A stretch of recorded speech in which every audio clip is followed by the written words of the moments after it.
Hi, good afternoon, everyone. Thanks for coming to the National Constitution Center. It's a beautiful day today. It's perfect for celebrating the 50th anniversary of the Voting Rights Act with Ari Berman, the political correspondent for The Nation. Ari will bring new insight into what continues to be a vital political and civil rights issue of our time, the ongoing battle over the right to vote. Michael J. Gerhardt, professor of constitutional law at the University of North Carolina Law School and the National Constitution Center's scholar-in-residence, will moderate.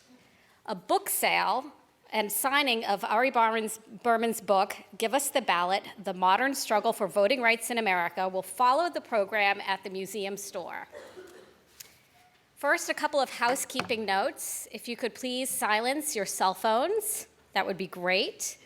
We will be taking audience questions during the conversation. At the end of the conversation, please use the note cards and pencils to write your questions down. They will be collected and brought up on stage. There's just 2 more town hall events here in Philadelphia before the end of the year. As many of you know, this December marks the 150th anniversary of the 13th Amendment, and on December 9th, we will welcome Eric Foner and Richard Brookhiser to discuss why Reconstruction still matters. And on December 15th, we will have our Bill of Rights Day Festival. There's a lineup of 4 programs beginning at 10 a.m. discussing Magna Carta, James Madison, the important role of dissent, and a look at the role of the Federalist Papers today. That's December 15th, starting at 10 a.m. So let's welcome Ari Berman and Michael Gerhardt. Ari Berman is a contributing writer for The Nation magazine and an investigative journalism fellow at the Nation Institute. He has written about American politics, civil rights, and the intersection of money and politics. He is a frequent commentator on MSNBC, C-SPAN, and NPR. His most recent book, Give Us the Ballot, The Modern Struggle for Voting Rights in America, was published in August. His first book, Herding Donkeys, The Fight to Rebuild the Democratic Party and Reshape American Politics, was published in 2010. His stories have appeared in the New York Times, Rolling Stone, and The Guardian. Michael Gerhardt is the Samuel Ashe Distinguished Professor in Constitutional Law, Director of the Program in Law and Government at the University of North Carolina School of Law, and a scholar-in-residence here at the Center. He is the only legal scholar to have formally participated in Supreme Court confirmation hearings for 5 of the 9 justices currently sitting on the Supreme Court. He has served in various capacities advising the White House and Congress, and has served as a principal consultant on numerous constitutional issues that came before the Senate Judiciary Committee. He has written dozens of law review articles and 5 books, including The Power of Precedent, The Forgotten Presidents, Their Untold Constitutional Legacy, which was selected by the Financial Times as one of the best nonfiction books of 2013. He is also the co-editor of the 4th edition of the case book, The Legislative Process. In 2015, Michael became the first independent scholar in history to be selected to work with the American Law Division of the Library of Congress, updating and revising the official United States Constitution annotated. Before teaching at UNC, he was the dean of Case Western Reserve Law School and taught at Wake Forest and at William and Mary Law Schools. We are so honored to have them with us here today at the National Constitution Center. Please join me in welcoming Ari Berman and Michael Gerhardt.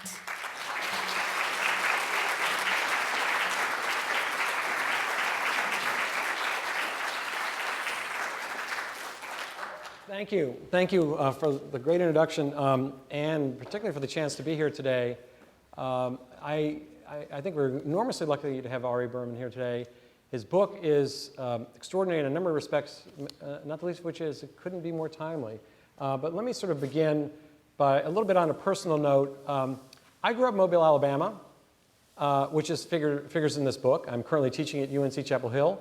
North Carolina is ground zero now for much of this stuff, so I feel like it's almost like a biography of sorts. It scares me a little bit about wherever I go next may be featured here too. But I want to talk to Ari first about the Voting Rights Act of 1965. we can't, that of course is fundamental, not just to this book, but of course to voting rights. It may help us all to get a sense of what was so important about the Voting Rights Act of 1965. Take us back to that period of time and why that's such an important law. Sure, absolutely. And thank you all to coming, and thank you to the Constitution Center for having me, and thank you to Jeffrey Rosen, who is not here, but who reviewed my book favorably in the New York Times, which is always nice. And thank you, Michael. Only time that's ever happened. Yeah.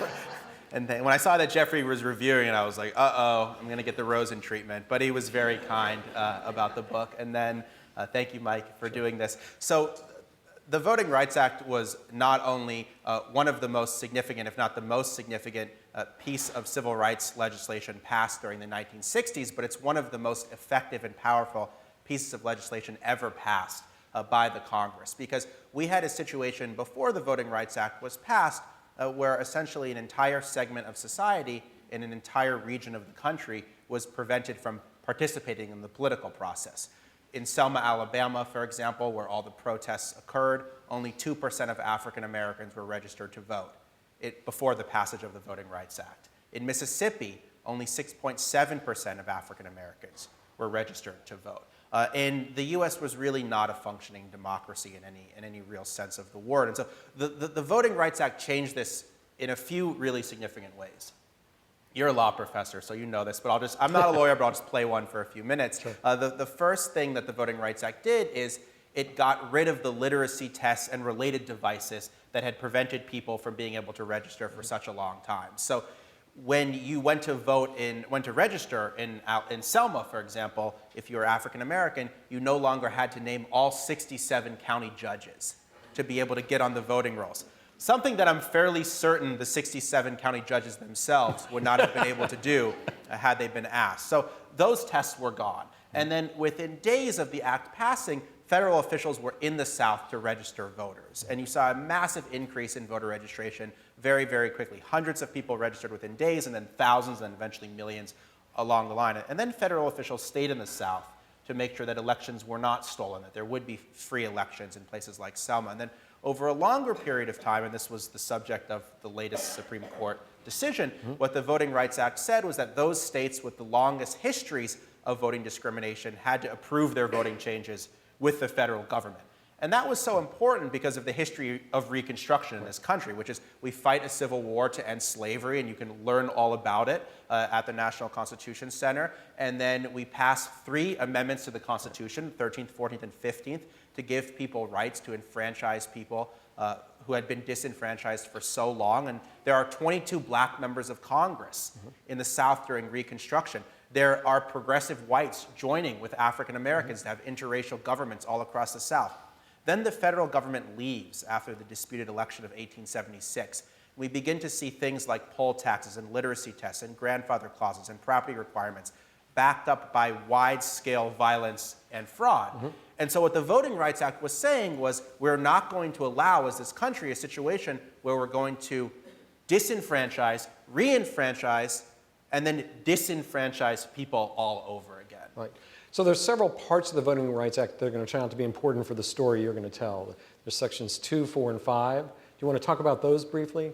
Just so it'll help us know about the significance later of Supreme Court opinions that relate to each of these. I always get a little uncomfortable in public conversations when we start dropping too many sections of the law. So we'll talk about this, and then we won't That's mention okay. I'm them. a law professor. We won't mention them again. I have to get into the weeds. Sometimes I'm in conversations with law professors, and there's like 4 sections mentioned within 1 minute, and even I'm having trouble following it. So the section I just talked about, the fact that those states with the longest histories of voting discrimination, that they had to approve their voting changes with the federal government, that was Section 5 of the law. And that applied to all voting changes passed after 1965 in these certain states. The way they were covered, the formula under which they were covered, was Section 4 of the Voting Rights Act, which the Supreme Court invalidated in the 2013 decision, Shelby County versus Holder, which we'll talk about.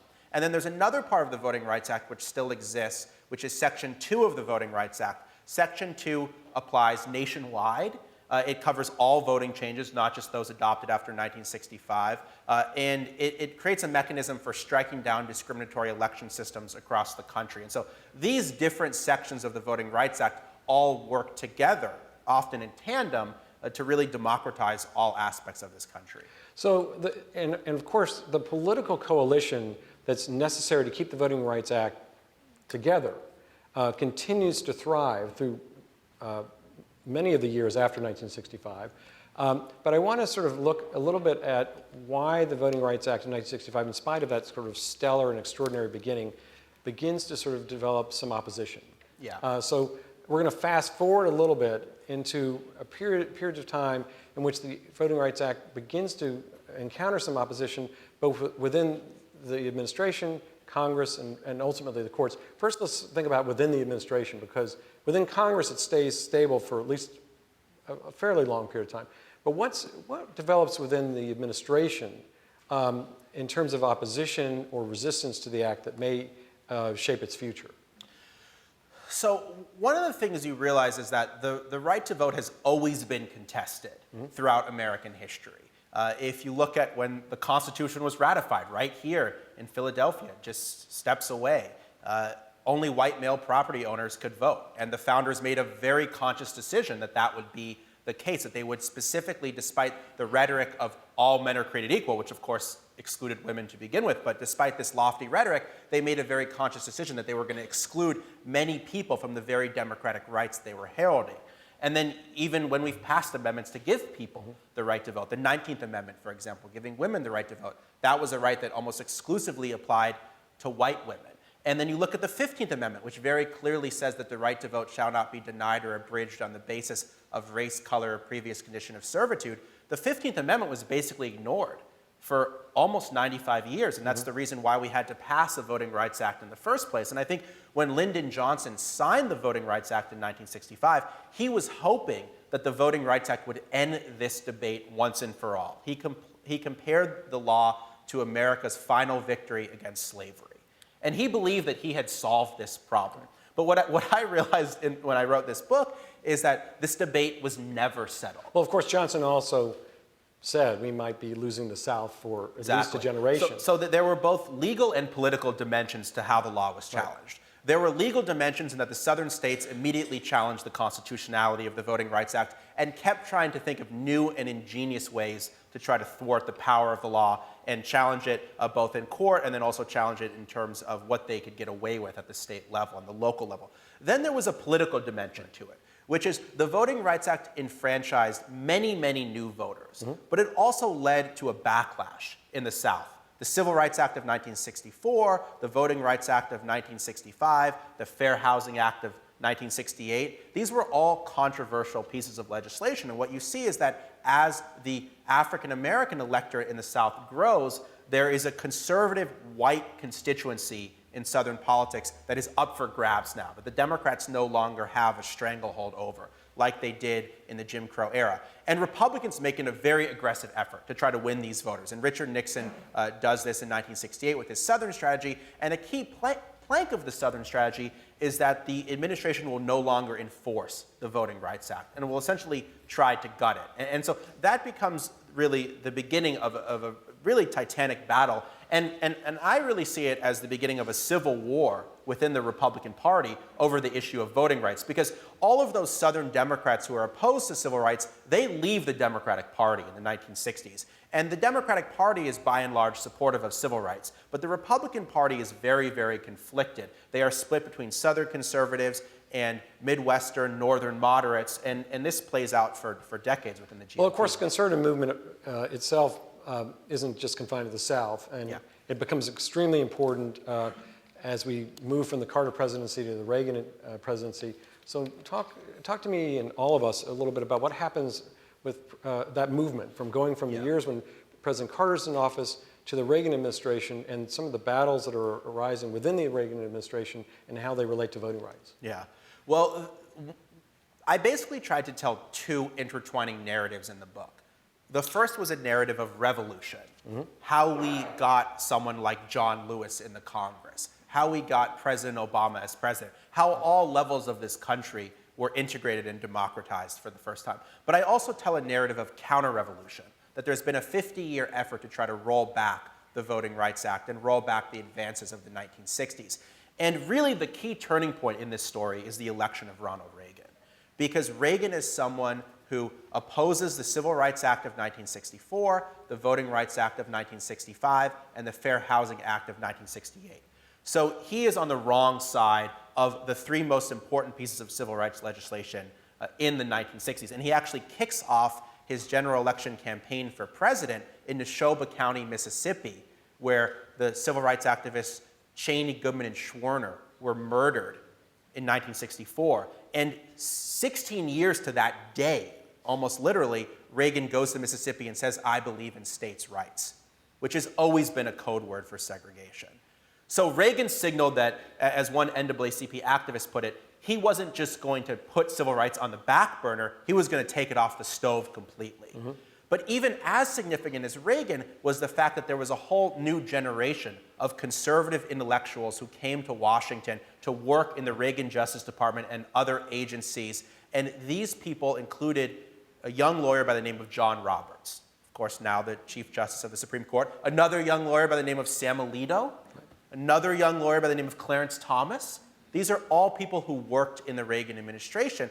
And basically, what had occurred was after the Voting Rights Act was upheld as constitutional in the 1960s, you began to see all levels of the government integrate. And you began to see districts that were drawn to allow African Americans and Hispanics and Asian Americans and others who had been shut out from the political process gain representation. This happened most famously in where you're from, in Mobile, Alabama. Yes. And there was a strong reaction in conservative circles against this. And John Roberts and many other people were making the argument that if you drew a district that, for example, allowed an African American to be elected or an Hispanic to be elected, that was a form of affirmative action in the electoral sphere, that would lead to quotas and proportional representation and all these things that the Reagan administration was against. And Roberts, when he went to work in the Reagan Justice Department, one of his primary responsibilities was voting rights. Right. And he wrote memo after memo after memo in his discussions with the Congress, basically saying that violations of the Voting Rights Act should not be made too easy to prove, which is exactly what he did 30 years later when he became Chief Justice of the Supreme Court. So we've got the Reagan administration and a number of the lawyers work within the administration. I want to zero in on the Civil Rights Division. Yes. In the Reagan administration. Civil Rights Division of the Justice Department has, at least as one would commonly think, a primary duty to sort of ensure the enforcement of the Voting Rights Act and, in fact, maybe to defend its constitutionality. Yes. But talk to us about what's going on within that division in the years in which President Reagan's in office. Well, the Civil Rights Division is really a main character all throughout the story, told through the lens of many different lawyers who worked there. And particularly in the 1960s and the 1970s, to me, these are some of the unsung heroes of the Civil Rights Movement. These are people that went down to the segregated South among great danger and enforced the law. And they have remarkable stories, and it was really fascinating to sit down with many of these lawyers. One of these lawyers who I talk about in the book, a man by the name of Jim Turner, who worked in the Civil Rights Division for many, many years. When I interviewed him in Virginia, I went down to his basement, and he had 30 file cabinets worth of folders from his time in the Justice Department, which he shared with me. So I got a lot of insights, not just in talking to them, but in looking at all the records. And it's remarkable the work they had done. But what we see is that the Civil Rights Division basically becomes the focal point for these struggles over the Voting Rights Act. And first, Nixon tries to gut the Civil Rights Division, unsuccessfully as it turns out. The Nixon people, their heart wasn't really in it. They were doing a Southern strategy largely for political reasons. Right. Nixon wanted to win the Southern vote, but Nixon didn't have a problem with the Civil Rights Act. He didn't have a problem with the Voting Rights Act. He supported these pieces of legislation. So really what he was doing was politically motivated. For the Reagan people, it was different. There was certainly a political dimension. They wanted to win the Southern states as well, but they made an ideological case about this. And if you look back at Reagan, as I mentioned earlier, he actually did oppose these laws, so he wasn't just faking it. And basically, what happened in the Reagan administration is that the Civil Rights Division, instead of enforcing the Voting Rights Act, became the primary impediment to enforcing the Voting Rights Act. And give us some examples, if you don't mind. Yeah. Well, let's just take Mobile, Alabama. Okay, your home state. I know you want to talk about it. We're going to focus a lot on Mobile. We're going to get to North Carolina too in a minute, but yeah. So what happened in Mobile is Mobile was one of these places where even years after the Voting Rights Act, the city council, the people that ruled the city were all white, because Mobile conducted all of its elections on a citywide basis. And Mobile had a white majority that refused to vote for black candidates. And so even after the passage of the Voting Rights Act, the representation in Mobile was not reflective of that place. There was a major lawsuit filed in Mobile to integrate the city council for the first time. It was successful in the lower courts. The district court found that Mobile was incredibly segregated, that whites would not vote for a black candidate. They had to switch to district-based elections so that African Americans would get representation for the first time. That case was then overruled by the Supreme Court. This was in 1980. This was the first time the Supreme Court had weighed in against the Voting Rights Act. And you began to see the influence of Richard Nixon's appointments on the court. And you would later see this influence with Ronald Reagan's appointments on the court. And at the same time, the Congress was debating whether to reauthorize the Voting Rights Act and how. And what the Supreme Court had said is that to prove a violation in a place like Mobile, you had to show intentional discrimination. You had to find some sort of smoking gun, where people actually said, I am passing this system to prevent African Americans or Hispanics or whomever from being elected. By the 1980s, people were more subtle than that. They didn't just go out and say it. And so this was very difficult to prove, this finding of intentional discrimination. The Congress wanted to overrule the Supreme Court and make it so that you just had to show the effect of discrimination.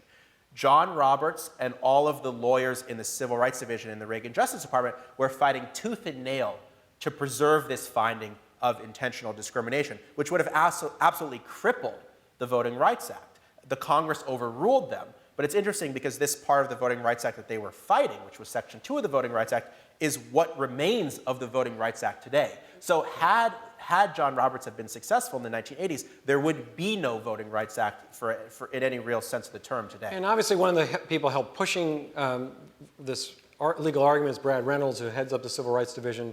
An argument which basically is that the voting rights law ought to really zero in on intentional discrimination against voting rights as sort of the operative concept. Yeah. But in spite of these legal arguments, what does President Reagan do ultimately? He signs a stronger version of the Voting Rights Act. And this is a theme that emerges. And how does that happen? Yeah. It happens because there is a very strong coalition in Congress of both Democrats and Republicans who push back very aggressively against the Reagan administration. This includes very conservative members of Congress. The most notable example is Henry Hyde of Illinois, of Cicero, Illinois, which is a very racially fraught suburb of Chicago. And Hyde is most known for sponsoring an anti-abortion amendment to the Constitution, so no one can question his conservative credentials. And during the reauthorization process of the Voting Rights Act in 1982, Hyde starts out as very much opposed to the Voting Rights Act. And then the House Judiciary Committee holds field hearings in the South, in places like Alabama. And they hear testimony from African Americans working in the South that, for example, when they request an absentee ballot, the police come to their door to make sure that they are really not going to be there. Or when they vote on an open table with no privacy, and the chief of police is standing right over there to see who they vote for. These are conditions that are going on in the 1980s, not in 1965. So there's a tremendous amount of discrimination still occurring. And this testimony convinces people like Hyde to support the reauthorization of the Voting Rights Act. You have people like Bob Dole, the senator from Kansas, who say to the Reagan administration, if we want to try to remain the party of Lincoln, if we don't just want to be the party of the rich white elite, we have to support things like the Voting Rights Act. And so I think what a lot of people don't realize is that the Voting Rights Act has been reauthorized 4 times, in 1970, in 1975, in 1982, and 2006. Each time it was reauthorized, the law was actually strengthened. And each time it was done, it was signed by a Republican president, none of whom were too crazy about the Voting Rights Act, but all of whom signed it because there was such a strong consensus in Congress. Well, President Reagan even at one point seemed to sort of gravitate towards one of the legal arguments to change the act, that to include this intentional requirement of discrimination as something that had to be proven in order to establish a violation of the act and to justify federal intervention. Nonetheless, Congress disagrees, and he signs into law, as you just said, a more vigorous version of the Voting Rights Act. And then we get into the late 80s and early 90s in which there's continuing litigation. At this point, of course, including my own new state of North Carolina. And so tell us a little bit about what's going on in the late 80s and 90s in terms of the litigation that's zeroing in on the Voting Rights Act.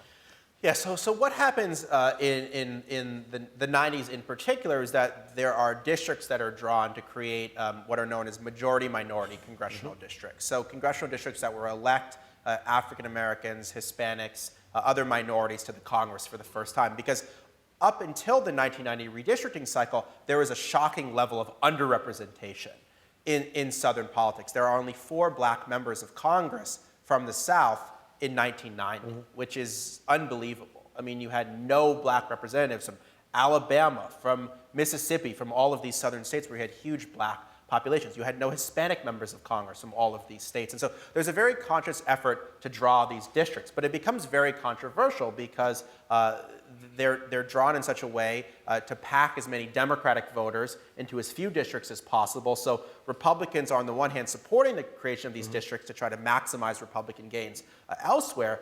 Then there are conservatives who don't like the drawing of these districts, who then use it as an excuse to challenge, once again, the constitutionality of the Voting Rights Act. And we begin to see that the Voting Rights Act becomes more fragile in terms of the challenges to it, and then also in terms of the interpretations of it on the court. By the 1990s, all of Reagan's justices on the court. So you have people like Justice Scalia and Justice Kennedy. Justice O'Connor. These people, a lot are now regarded as moderates, O'Connor and specifically, but every justice who was appointed by a Republican was more conservative than their predecessor. And so we begin to see the Supreme Court shift really significantly to the right. And those institutions that have supported for the Voting Rights Act for so long, Congress and the court, they start becoming more hostile. So, as you mentioned, the act is going to get reauthorized again in 2006. I want to zero in on President Bush, George W. Bush, at this point, and understand why he signs it before we then talk about what the court has done more recently. So why does President George W. Bush reauthorize the act? Well, the Bush administration in many respects has a terrible record on voting rights. They politicized the Justice Department even worse than the Reagan administration has politicized the Justice Department. Many people who work in the Bush administration were referring to the Reagan administration as the good old days because it was so bad. Because the Reagan lawyers were extremely conservative, but they were smart. They were really smart about the arguments they were making. The Bush people were complete political operatives. They wanted to gut the Voting Rights Act to benefit the Republican Party. And you began to see people brought in to the Civil Rights Division who were running the voting, who are running the voting section in other parts of the Justice Department, who essentially all they wanted to talk about was voter fraud. They wanted to purge all of the longtime lawyers from the Civil Rights Division. They wanted to gut the Voting Rights Act. So this is, again, another turning point. And then they appoint people like John Roberts and Sam Alito to the Supreme Court. But nonetheless, even George W. Bush was forced to sign the reauthorization of the Voting Rights Act because there was a very strong consensus, even at that point in time, for reauthorizing the law. I also think that many Republicans believe that politically they couldn't not support. Well, I want to sort of unpack that a little bit more, if it's okay, because we began by talking about the 1965 Voting Rights Act, of course, and that was historic, but it also was, to some extent, focused on a particular period of time. And now, however, by the time we get to President Bush, we still have not just the political coalition, but a president who somehow is convinced that there's something about this act and its particular focus, which is primarily on the South, that still requires legal validation and enforcement. Yeah. So what's the argument that gets President Bush to sign it? Well, I mean, it's hard to know if it was a substantive argument that made him sign it or a political argument that made him sign it. The substantive argument that was made in 2006 was that a lot of progress had occurred. The progress occurred because of the Voting Rights Act, but there were still a lot of violations out there. There was a town in Mississippi, for example, called Kilmichael, Mississippi, where they elected the first African-American mayor in early 2000s. Or they were about to elect. I think what happened was there was a primary, and it was one of those towns where if you won the Democratic primary, you were going to be the mayor, and an African-American won the Democratic primary, so he was going to become the mayor, and the town canceled the election rather than elect the first black mayor. And this occurred, I think, in Kilmichael in 2003. So there were still a lot of instances of places doing. Now, we haven't even talked about what's been occurring in recent years. We're going to get there. Right. So there's been a whole lot more recent evidence. The irony is that the Supreme Court overturned part of the Voting Rights Act at a time when we've seen many, many new barriers to the ballot, including right here in Pennsylvania in 2012. It wasn't so obvious in 2006, but there was still a long record before the Congress that there was a lot of discrimination still occurring. So we've got obviously two Supreme Court decisions we need to sort of illuminate as well. One out of Alabama and one out of North Carolina. The North Carolina case is first, Shaw versus Reno. So what happens in that case? So the Shaw versus Reno case is a challenge to one of these majority-minority congressional districts. Right. It's a challenge to Mel Watt's congressional Right. district in North Carolina.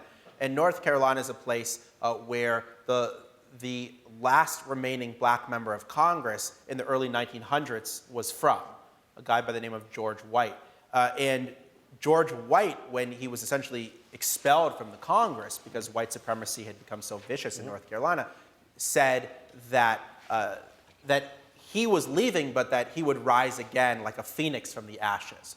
Well, it turned out that North Carolina didn't elect another black member of Congress until 1992, 90 years after George White left.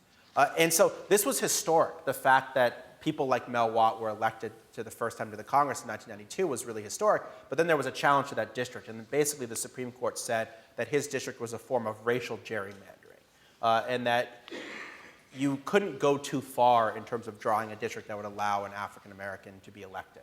So by racial gerrymandering, we mean redistricting, redrawing lines of a district based explicitly on race. Yes.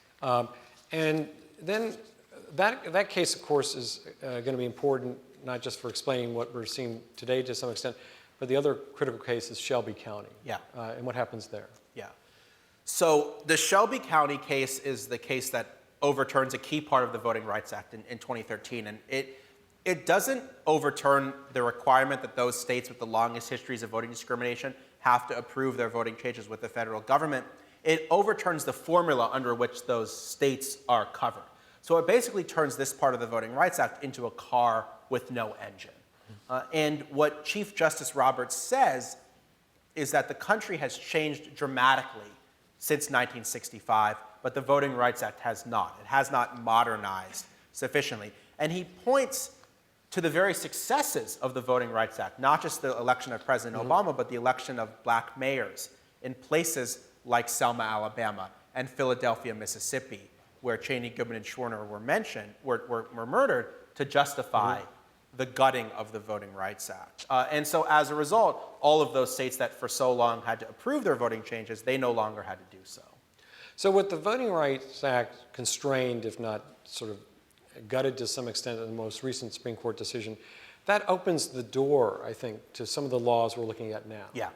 In part because the laws we're looking at now are not going to be explicitly based on race. But nonetheless, they're going to restrict access to voting. And one of the questions, in fact, we have is how does voter ID relate to the Voting Rights Act? Yeah. My own state of North Carolina is one such state that has voter ID laws. So tell us about why we get these kinds of laws. Yeah. So this is really how I came to cover the topic of voting rights in the first place, was that in 2011, when so many state legislatures had either flipped from blue to red or become a whole lot redder after the 2010 election, we began to see a wave of new efforts to restrict access to the ballot. And these were laws like shutting down voter registration drives and cutting back on early voting and requiring strict voter ID and purging the voting rolls and disenfranchising ex-felons. And we saw from 2011 to 2012, 180 new voting restrictions introduced in 41 states. And half the states in the country, including Pennsylvania, where I spent a lot of time in 2012, changed their laws to make it harder for people to vote, particularly certain types of people. And I think what happened in 2008 was that there were 5 million new voters. Of those 5 million new voters, 2 million were African American, 2 million were Hispanic, and 600,000 were Asian. And they voted 75% for President Obama. And these were the fastest growing demographics of the country. So if you're the opposition party, you have two choices when faced with the fact that the fastest growing segment of the electorate doesn't really like you a whole lot. You can change your policies to try to reach out to those people that don't agree with you. You can support things like immigration reform and a higher minimum wage and all of these other things. or you can try to make it harder for those that disagree with you to be able to vote. And unfortunately, the latter strategy was adopted. This was something that shocked me and shocked a lot of other people. And I both thought it was a profoundly important political story, and since we're at the National Constitution Center, a profoundly distressing democratic story. That after the election of the first black president, such an achievement, history, such an achievement accomplishment, such a huge achievement when you think about the Voting Rights Act, that then there was an effort once again to go backwards. And what we see throughout American history is every time that there are the greatest advances, there is also the greatest retreat. So what and does that's what we're seeing today. And so that was all the lead up to what happened to the Shelby County decision. And with voter ID laws, just describe them a little bit for the audience as to what they attempt to do. What's the theory behind them, and what actually is their effect? Okay, so the first voter ID laws emerged during the Bush administration in Georgia and Indiana. And there was a very, very concerted attempt on the part of the Bush administration to approve Georgia's voter ID law to set a precedent. But really, we began to see many of these voter ID laws passed after the 2010 election, with major support from the American Legislative Exchange Council, a prominent conservative organization that places corporations and state legislatures. So we began to see the same legislation being adopted in Pennsylvania, in Texas, and Wisconsin. Virtually identical bills, must have just been a coincidence, introduced in state after state after state. And Pennsylvania was a good case study for this, because in Pennsylvania, the rhetoric was voter fraud, that there were many, many cases of people showing up and impersonating another voters. And that's why you needed a voter ID law. But if you looked deeper into the data, you saw that there was no voter impersonation in Pennsylvania. What you saw is that African American voters, lower income voters, elderly voters, disabled voters, they were more likely to not have these strict forms of government issued ID. They were also less likely to have access to them. In Philadelphia, the DMVs were only open during weekday hours. And if you went to a DMV in Philly, there were routinely 2 to 3 hour lines just to get the ID. So someone who didn't have this ID, and there were a lot of people in Philly who didn't drive, would have to wait hours. Then you would have to have underlying documentation to get this ID, like a birth certificate. There are people in Pennsylvania that were born at home in the segregated South. They never had a birth certificate. This is a huge problem in places like Texas and North Carolina. And then you had hundreds of thousands of registered voters, people who had participated in past elections, who didn't have these forms of ID. And so Pennsylvania's voter ID law was struck down in state court temporarily in 2012 and then for permanent in 2014. And what the judge in that case said was that hundreds of thousands of qualified electors did not have a government-issued ID, and the state had presented zero evidence of voter fraud to justify the new requirement. And so even though I think voter fraud was the rationale for all of this, what you began to see is that this was an attempt to try to exclude certain people from the electorate. So obviously one of the arguments against a voter ID law is it has this disproportionate effect. Yes. Or disproportionate impact that's quite negative in terms of race. Yes. So why then does the Supreme Court of the United States uphold voter ID laws? Well, the first voter ID law they upheld was in Indiana. And almost nothing was known about voter ID at that point in time. Indiana was also a state where 99% of the population had a government-issued ID. They had DMVs in every county of the state. They were well prepared to implement them. What Justice Stevens, who wrote that opinion, basically said was, okay, there's not a lot of evidence of in-person voter fraud. Indiana has presented no cases, not one, to justify this requirement, but it seems reasonable. It seems reasonable. Later, when Justice Stevens saw what Pennsylvania and Texas and Wisconsin and all these other states were doing, that hundreds of thousands of people didn't have the ID and that disproportionately affected certain communities, Justice Stevens himself, who wrote that opinion, said the effect of these laws had been much more burdensome than he had initially realized. So when the Supreme Court upheld the law, really not a lot was known about it. And it'll be interesting to see what happens if another voter ID challenge comes before the court in recent So you'll have to give me a moment to be a law professor here as well. So another, I think, aspect of what's going on with the voter ID laws is they are, as I said, not based expressly on race. In which case, according to the Supreme Court's own doctrine, the Supreme Court then looks at that law quite differently than it would look at a law, let's say, that was expressly based on race. Yeah. A law expressly based on race is sort of thought to be a suspect classification. It's almost always struck down because it requires a much stronger, clearer justification. Yeah. If a law is neutral, let's say, like a voter ID law, then it's not subject to that more restrictive, piercing scrutiny, instead it's usually subject to what we call a rational basis, much easier to uphold, unless you can do what? Unless you can prove that the government adopted that law because it wanted to have that effect. We're back to intentional discrimination. Well, so, I mean, you're a law professor, so I don't want to challenge your That's my law professor interpretation moment, of the law. My understanding of it is that there's two different ways in which you can try to challenge voter ID or other related measures. Okay. And I think that voter ID sometimes gets too much attention because there's all these other voting changes that are being passed as well. As I mentioned, shutting down voter registration drives, cutting back early voting, eliminating same-day voter registration that don't have to do with voter ID. But one way you challenge the laws is under the Voting Rights Act. So in Texas, for example, they didn't have to prove intentional discrimination. They just had to show that this had a discriminatory effect against African Americans and Hispanics. And that was a fairly easy case to make in Texas, where African Americans and Hispanics were 2 to 3 times as likely as whites to not have these forms of ID. Or you can challenge it under state constitutions, which happened in Pennsylvania. Because interestingly enough, while there is no fundamental right to vote in this country, which I think is a major flaw of the Constitution, in many states, there are guarantees of the right to vote. And you can't make it harder to vote unless you have a very good reason to do so. And Pennsylvania is one of those places. So in the absence of federal protection, some states are looking more at state courts as a remedy for this. This worked in Pennsylvania. This worked in Arkansas. Now, the trouble with this is that every state has a different constitution, and federal law will ultimately trump state law. So in Wisconsin, the voter ID law was struck down in state court, but it was upheld in federal court, and the federal ruling was ultimately binding. So Wisconsin now has a strict voter ID law in place for 2016, one of the most important states probably in the election in 2016. So we have these voting laws that are currently being enacted, which are restrictive in certain respects. But we also have gerrymandering, which is occurring. And so one question I've got from the audience is, to draw proper voting districts, what process and criteria are needed? Which really has to do with, why do legislatures redraw the lines, and what criteria do they have available in order to do that? Yeah.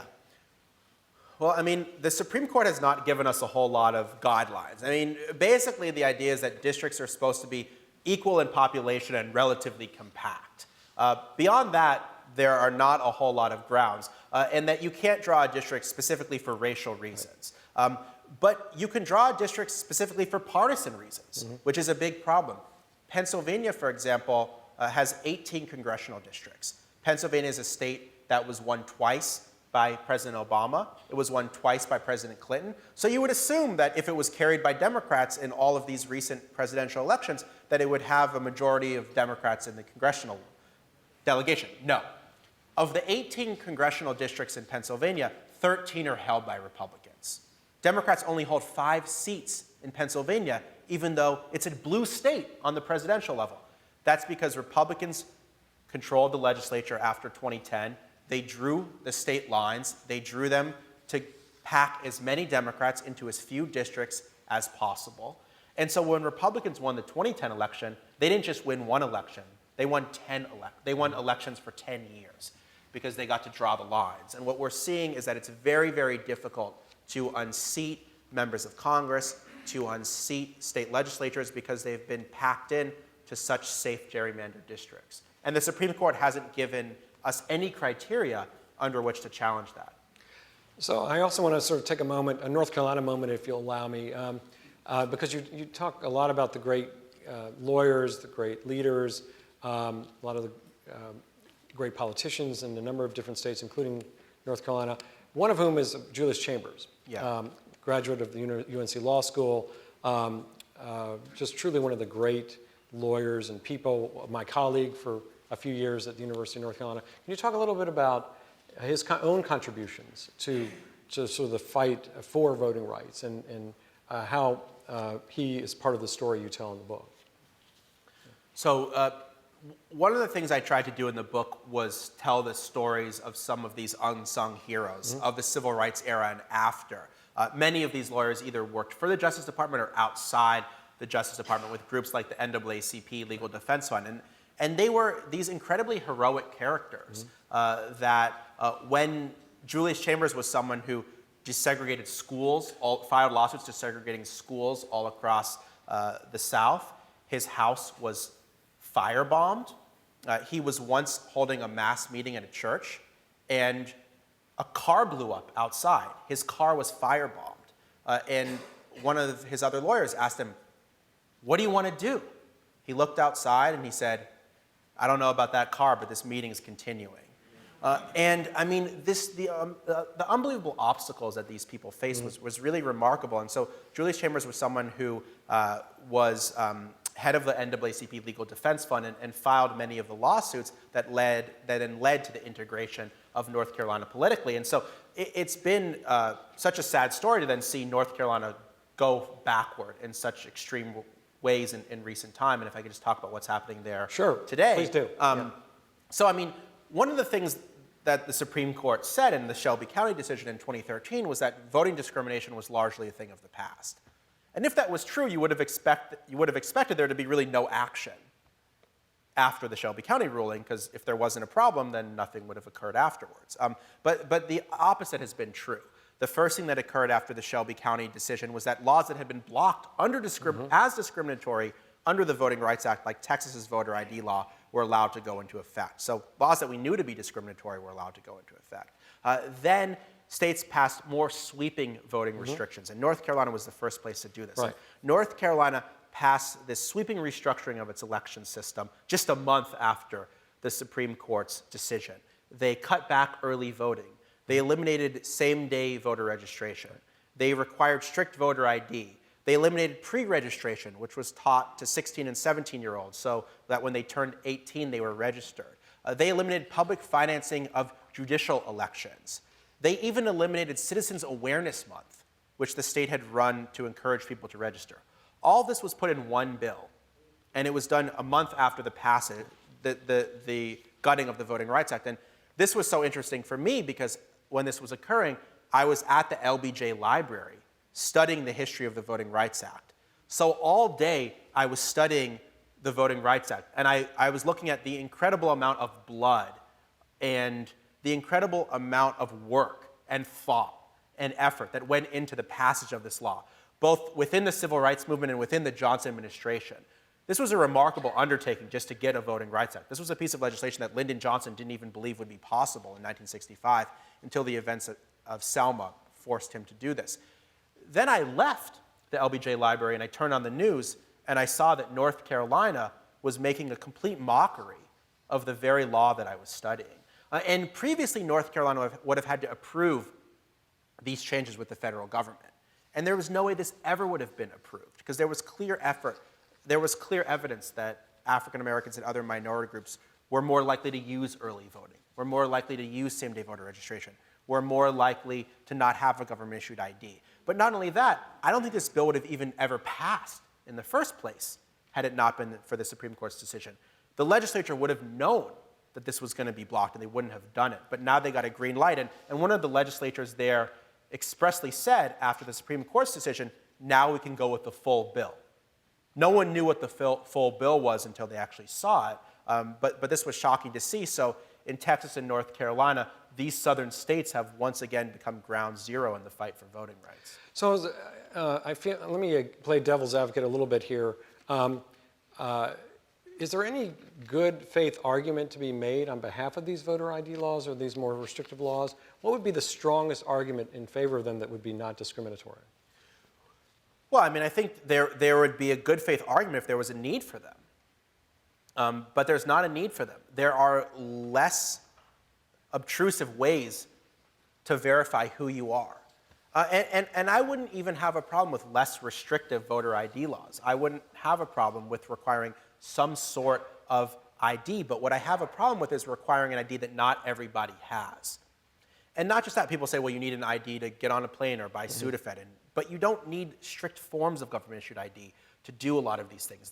In North Carolina, for example, under their voter ID law, you couldn't vote with a state university issued ID. So the same ID that I could use to get into a courtroom in North Carolina to cover the trial, I couldn't use to vote, which doesn't make a whole lot of sense. In Texas, you can vote with a handgun permit, but not a state university issued ID. But not only that, as someone who's studied the history of voting rights in this country, I know acutely that there are always new barriers that are introduced. And there's always a justification for these barriers. There was a justification for the poll tax in Alabama. Not only that, the poll tax was popular in Alabama. If you put it up for a referendum in 1965, Alabama would have never gotten rid of the poll tax, would have never gotten rid of the literacy tests. So anytime there's a new barrier, we have to look at it not just based on the facts of the time, but with regard to our own history. That even though we like to think of ourselves as the shining city on the hill when it comes to the democratic process, we have a shameful history of excluding people throughout our democracy. So I'm going to ask a variation of a question I've sort of gotten from the audience about sort of who's left to sort of safeguard voting rights. If the Supreme Court is sort of aligned the way it seems to be aligned at this point, and the federal government may be having difficulties, where do we turn to, for the protection of voting rights? Well, both the Justice Department and many different voting rights groups are filing lawsuits under the remaining parts of the Voting Rights Act, Section 2 of the Voting Rights Act. It's a lot harder to win these cases. You can only challenge laws once they've been passed. It's very expensive litigation. It lasts a long time. Then you're going through the process of the district court and then the appeals court. And then, so for example, Texas's voter ID law was blocked under the Voting Rights Act before it even took effect in 2012. Then the Supreme Court gutted the Voting Rights Act. Then the law was allowed to go into effect. It's subsequently been struck down by two courts again, by the district court, by the appeals court. But the appeals court disagreed with the district court slightly.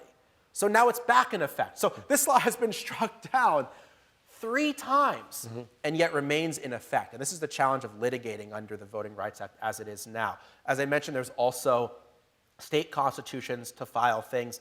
But what I think needs to happen is that there's not a legal solution to this. This is going to require a political solution. This is going to require a change in consciousness. Pennsylvania had a very strict voter ID law. It was blocked by the courts. Now Pennsylvania has a different governor. You know what that different governor did? He just adopted online voter registration. 44,000 people have registered since August in Pennsylvania, since the state adopted online voter registration. When you make it more convenient for people to participate, more people participate. It's common sense, it works. And so what I think is that there are plenty of ideas out there for safeguarding the right to vote. What we lack is the political will to actually do these things. And so I just want to outline in the quick time, we have some of these ideas. So obviously online voter registration is a start. 24 states don't even have online voter registration. So in this day and age, when I can do virtually everything on my iPhone, I can't register to vote on my iPhone in a bunch of different states. Early voting. The fact that we vote on a Tuesday in November is a remnant of when farmers used to bring their crops to the market. It makes no sense that we vote on a Tuesday in November and it's not a national holiday. At the very least, we should have a week or two of early voting in every state so people have enough time to get to the polls. What we see over and over and over is on election day, there are problems that occur, there are long lines in certain places, and people need more time. Same-day voter registration, like they had in North Carolina. The ability to show up and register or update your registration. And it's very popular among all political groups. When Scott Walker tried to eliminate same-day voter registration in Wisconsin, it turned out that his own son had used it in the last election, and he was unable to do this. The last thing I'll say that's really interesting is that Oregon and California have just adopted automatic voter registration. So people who request a driver's license or a state ID from the DMV are automatically registered to vote, and then they can opt out. And that's really interesting because in Oregon, this is going to lead to 300,000 more people being registered. In California, it could lead to 6 million new people being registered. That would be the largest voter registration drive in California history, or really in the history of any state, if this occurs. But even more significant than the number of people who are being registered, and obviously you still have to get them to turn out, but at least they're registered. Yeah, I was going to ask about that. Yeah, well, so the turnout is unfortunately pretty low. So a quarter of Americans aren't even registered. So obviously we have problems getting people to vote, but we also have a lot of problems with people not even being registered. But I think even more important than the numbers is the way of thinking about voting rights. And what Oregon and California are saying is that we should treat the vote as a right, not as a privilege, which we've done so often in this country. And it's the responsibility of the government to make sure that more people participate. And so I think this is a really transformative shift in terms of how to think about voting rights. I think if every state thought about voting rights like Oregon and California are now doing, we wouldn't have the problems that we saw in Pennsylvania in 2012. We wouldn't have the problems that we're seeing now in Texas and North Carolina and all these other places. Well, is the turnout strictly attributable to what states do, or does it have to do with how people look at their vote, whether or not they think their vote counts? Well, I mean, certainly you could pass the greatest election laws in the world and there would still be a problem of people not voting. We have way too much money in our election system. People believe that both parties are bought off, I think with good reason. Our elections last forever. In Canada, they were just bemoaning the fact that their election lasted 78 days. That happened when the Iowa caucuses were more than 100 days away. Our elections last forever. Right. They're way too expensive. We have too many elections. We have elections in 2014, then 2015, then 2016. People are overwhelmed by phone calls and mail and all these things. So I think that we need to simplify our election system. I think we need to get money reduced in the election system. I think we need to make the laws better so that we get more people participating, we get better candidates running, and all of that will create a situation where we have a more engaged citizenry and higher turnout. I don't think we're ever going to be perfect. We're not going to be Australia, which has compulsory voting. Australia doesn't treat the vote as a right. They treat the vote as a responsibility. If you want to live there, you have to vote. We've never done that in this country. We've done the complete opposite. We've said that people don't have rights, let alone responsibilities. So, I mean, if you wanted to get everyone to vote, you could make voting compulsory. I don't think we're ever going to do that, but there's a model out there for doing so. And also, as a law professor, I am obliged to mention Citizens United, which I think relates, relates to what you were just saying. Yeah.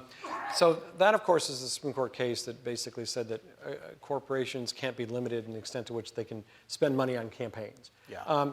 So how does that factor into all this? I think you've just mentioned it briefly, but I want to sort of just make sure it's more explicit. Well, I mean, these are the two evil twins of the Roberts Court. I mean, they absolutely work in conjunction. I mean, first you buy the candidates, and then you make it harder for people to vote for those candidates, and you do them in tandem. And it's an attempt to try to give the most affluent and powerful people in our society even more power. Why would you make it harder for somebody to vote? Because you don't want that person to have a say. There are policy outcomes. Why would you try to buy a candidate? Just so you can collect them? No. The Koch brothers, why are they doing this? They don't want us to have clean air. They don't want us to have good schools. They don't want us to have regulations. I mean, I'm oversimplifying here. But the point is that there's a policy agenda that is underlying why they're giving all this money. And there's a policy agenda why state legislatures and congressional delegations in Pennsylvania and Texas and North Carolina don't want certain people voting. Because they don't want a situation where President Obama's elected and reelected. They want a situation in which the Tea Party is elected and people who sympathize with the Tea Party are elected instead. Well, of course, you need to watch the news, and you need to watch what's happening in North Carolina, which, as you say, is now ground zero for many respects, for many of the issues we've just been talking about. Our time, unfortunately, has come to an end, but I should mention that our guest is not leaving just immediately, but he's going to be here afterwards to be able to sign books and visit with you as well. It'll be right outside here. So I want to thank Ari for coming to visit with us. This is a topic that we could spend a long time talking about, and I hope we do. Thank you. Thank you. Thank you. Good to have you here. Thank you. A lot of ground. So we'll circle around that.